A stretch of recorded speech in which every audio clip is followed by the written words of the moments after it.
Kulumak lishabil esil liqaqua Jesucristo hois ibaong San Mateo. Nakielek li Jesus aran, kuieb limuts ke taqengre utjabjo ke prechis lleval. Hatahralala David, chakushtanaku. Nakihulak li Jesus sakap, eb limuts ke helokchis atq. Manakipap naktiruang chispanun kilain. Ke chaok ebaan utkesche. Hehe kakwa. Tohanak kische sa rue utkische. Chiushk ere hocharule papao. Utkitehon kliri lo pale. Tohanak li Jesus kishakre bieb chius. Abiomak chius, maanit chinawokre.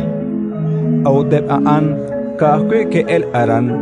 Ke ok chishpok tesenkili resil sa chishhunili najek aan. Ratin likakwa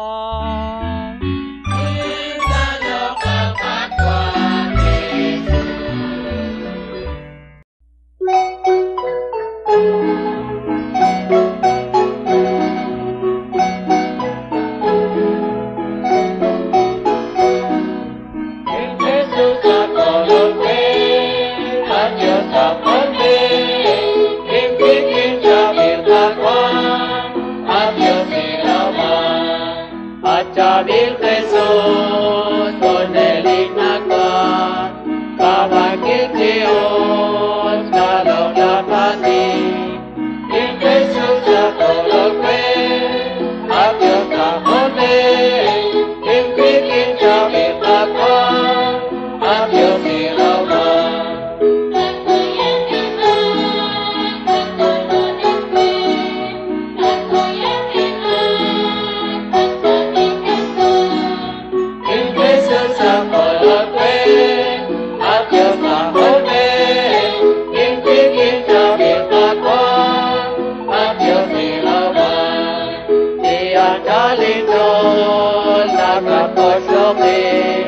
At terima Dios.